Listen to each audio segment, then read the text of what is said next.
जैसे पता है कि कोरोना वायरस के चक्कर में क्लासेस बंद चल रही हैं, तो यहाँ पे आपके लिए इंटर के लिए भी हम लोग क्लास स्टार्ट कर रहे हैं। जो इंटर में नए लड़के गए हुए हैं 12th पास करके, तो वो घर बैठे जिससे पढ़ सकें। तो इंटर में एक टॉपिक है आव्यू, जो काफ़ी आता है, तो वो स्टार्ट कर रहे हैं। ठीक है, तो आप नोट्स बनाते जाएं साथ में, और कोशिश यही है कि बढ़िया तरीके से आपको समझ में आएगा सब। देखिए आव्यू होती क्या है। आव्यू क्या है? पंक्ति और स्तंभों का मिला जुला रूप। मतलब जैसे पहले तो आव्यू को डिनोट कैसे करते हैं ये समझ लो। इस तरह से आव्यू जो होगी दोनों तरफ से बंद करके दिखाया जाएगा, तो क्या है? आव्यू है या मैट्रिक्स है। बट एक टॉपिक और आएगा जिसमें आपको इस तरह से दिखाएगा, वो टॉपिक क्या कहलाएगा? सारणिक कहलाएगा। जो उसके बाद आने वाला है सारणिक होगा। तो आव्यू क्या है? पहले आव्यू की बात करते हैं। आव्यू में अगर यहां पे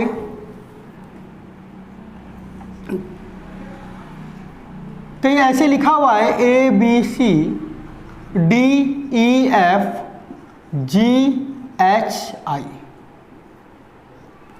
ठीक है, तो ये जो लाइन लिखी हुई है इस तरह से A B C, ये क्षैतिज लाइन कहलाती है और इसको पंक्ति बोलते हैं। पहली पंक्ति है इसलिए इसको बोल सकते हैं R1। R इसलिए बोला है क्योंकि इंग्लिश में इसको रो बोलते हैं। दूसरी पंक्ति है इसलिए इसको बोल सकते हैं R2, और तीसरी पंक्ति है तो इसको क्या बोल सकते हैं? R3। इतनी बात समझ में आ गई होगी। वही ऊर्ध्वाधर लाइन जो यहाँ पे इस तरह से है, इसको हम क्या बोलते हैं? कॉलम या स्तंभ बोलते हैं हिंदी में, और इंग्लिश में कॉलम, इसलिए इसको C1 से दिखा दिया। ये दूसरी है तो ये क्या हो गई? C2, और इसी तरह से ये तीसरी क्या हो गई? C3। तो कह सकते हैं पंक्ति और स्तंभों से मिलकर बनी हुई, पंक्ति और स्तंभों से जो मिलकर बनता है वो क्या कहलाता है? आव्यू कहलाता है। सबसे पहले इसमें यही क्वेश्चन पूछा जाता है। पहला क्या क्या पूछेगा? जैसे मान लो यही है, इसमें आपसे पूछ सकता है पंक्तियों की संख्या कितनी है या कितनी पंक्ति है। पंक्तियों की संख्या तो आप गिनेंगे, कहेंगे पहली, दूसरी, तीसरी, तो पंक्ति कितनी? 3। अगला क्वेश्चन पूछ सकता है स्तंभों की संख्या। स्तंभों की संख्या तो स्तंभ कितने? पहला स्तंभ, दूसरा स्तंभ और तीसरा स्तंभ, तो स्तंभ भी कितने? 3। नेक्स्ट क्वेश्चन इस पे पूछता है कि आव्यू का क्रम क्या है। आव्यू का क्रम, क्रम का मतलब ऑर्डर बोलते हैं। तो इसमें क्रम कैसे लिखना है आपको? आपको लिखनी है पंक्ति, पहले पंक्ति, फिर इनटू का चिन्ह लगा के स्तंभ। याद रखना हमेशा पहले पंक्ति लिखी जाती है और बाद में क्या लिखा जाता है? स्तंभ। तो आव्यू का क्रम कितना हो गया? पंक्तियां कितनी थी? 3, और स्तंभ भी कितना हो गया? 3। तो आप बोलोगे 3 क्रॉस 3। दूसरी चीज एक बात और याद रखनी है कि 3 × 3 करके 9 नहीं लिखना है।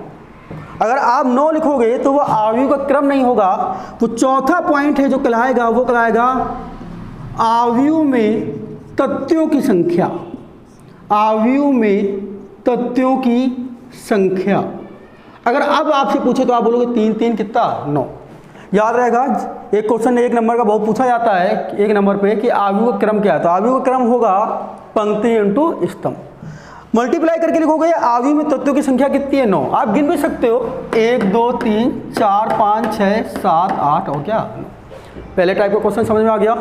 चलते नेक्स्ट आगे चलते हैं। इस पे आव्यू पढ़ने के पहले हमें पढ़ने पड़ेंगे टाइप्स ऑफ मैट्रिक्स, आव्यू के प्रकार। आव्यू के प्रकार मतलब टाइप्स ऑफ मैट्रिक्स कितने प्रकार की होती है, आव्यू कितने प्रकार की होती है। एक एक स्टार्ट करते हैं, एग्जाम्पल बताते जाते हैं। पहली पंक्ति आव्यू। पहली आव्यू क्या कहलाती है? पंक्ति आव्यू। इंग्लिश में बोलते हैं इसको रो मैट्रिक्स।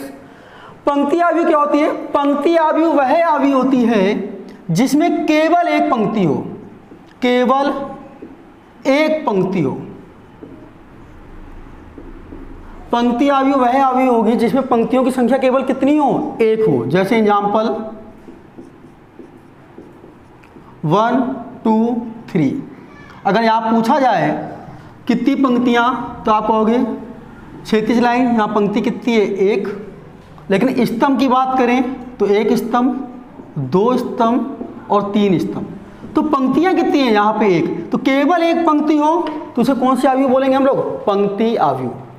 दूसरी कौन सी होती है? दूसरी होती है स्तंभ आयु। स्तंभ आयु।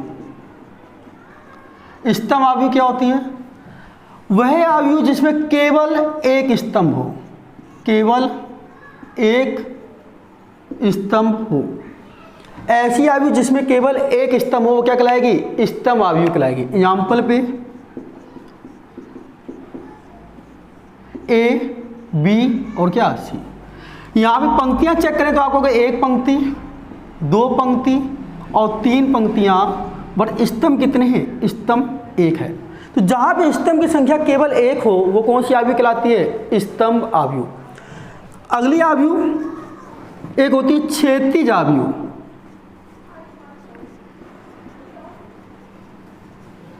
और इसी के साथ एक और पढ़नी है ऊर्ध्वाधर आयु। ऊर्ध्वाधर आयु। दोनों में अंतर क्या है? जैसे नाम पे लिखा हुआ है क्षैतिज, क्षैतिज का मतलब जो आयु आपको पड़ी पड़ी नजर आएगी वो क्षैतिज आयु होगी। ऊर्ध्वाधर आयु, जो आयु आपको खड़ी खड़ी नजर आएगी वो कैसी होगी? ऊर्ध्वाधर आयु होगी। तो क्षैतिज आयु अगर हम बनाए, इसका एग्जाम्पल बनाए एक, तो कैसे बनेगा? 1 2 3 4 5 6। अगर इसका एग्जाम्पल लें तो 1 2 3 4 5 6। आपको नजर आ रहा है क्षैतिज आयु ये पड़ी पड़ी है, ऊर्ध्वाधर आयु ये कैसी है? खड़ी खड़ी है। तो इस क्षैतिज आयु में आपको क्या नजर आया कि यहाँ पंक्तियाँ कितनी मिली आपको? 1 2। स्तंभ कितने हैं? 1 स्तंभ, 2 स्तंभ और 3 स्तंभ। तो कहने का मतलब है क्षैतिज आयु वह आयु होगी जहाँ पे पंक्तियों की संख्या स्तंभों की संख्या से क्या होगी? कम होगी।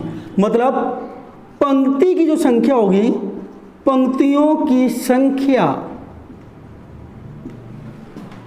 कम होगी स्तंभों की संख्या से, लेस देन स्तंभों की संख्या। याद बना रहेगा, जहां भी पंक्तियों की संख्या स्तंभों की संख्या से कम होगी वो कौन सी आयु कहलाएगी? क्षैतिज आयु। ऊर्ध्वाधर आयु क्या होगी? ऊर्ध्वाधर आयु वह आयु होगी जहां पे पंक्तियों की संख्या ज्यादा होगी स्तंभों की संख्या से। अगर पंक्तियों की संख्या स्तंभों की संख्या से ज़्यादा है तो वो कौन सी आयु कहलाएगी? वो कहलाएगी ऊर्ध्वाधर आयु। चलिए आगे देखते हैं नेक्स्ट। इसके बाद एक आती है वर्ग आयु, जिसमें लंबाई और चौड़ाई क्या हो? समान हो। मतलब वर्ग आयु जिसमें लंबाई और चौड़ाई क्या हो? समान। तो वहाँ पे जैसे बोलते हैं ना, एक वर्ग क्या होता है? जिसकी लंबाई और चौड़ाई क्या हो? समान हो। तो इसी तरह से वर्ग आयु में क्या होता है? जहाँ पंक्तियों की संख्या और स्तंभों की संख्या दोनों क्या हो? समान हो। मतलब पंक्तियों की संख्या बराबर स्तंभों की संख्या। हम कह सकते हैं पंक्तियों की संख्या बराबर स्तंभों की संख्या। जहां पंक्तियों की संख्या स्तंभों की संख्या के बराबर होती है वो कौन सी आयु कहलाती है? वर्ग आयु कहलाती है। एग्जाम्पल में अगर देखा जाए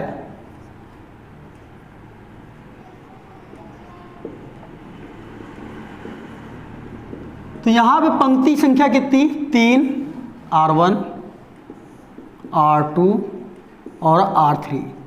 और स्तंभ की संख्या भी कितनी? 3, C1 C2 और C3। ठीक है। जैसे कोई बोले इसका ऑर्डर कितना है तो हम बोल सकते हैं 3×3। तो जहाँ भी पंक्तियों की संख्या स्तंभों की संख्या के बराबर होगी वो कौन सी आयु कहलाती है? वर्ग आयु कहलाती है। अब इसी वर्ग आयु को हम लोग 3-4 भागों में और बांट सकते हैं। इसी वर्ग आयु में को 3-4 भागों में और बांट सकते हैं। जैसे एक होती है अदिश आयु, उसी तरह से एक होती है विकर्ण आयु,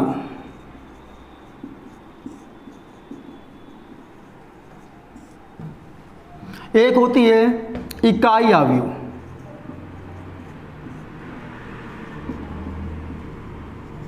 ठीक। मतलब कहने का है कि अदिश अवयव हो या विकर्ण अवयव हो या इकाई अवयव हो, वो एक तरह से वर्गीय अवयव है, एक तरह से वर्ग अवयव। क्यों? इनकी पंक्ति और स्तंभ हमेशा क्या होंगे? बराबर ही होंगे।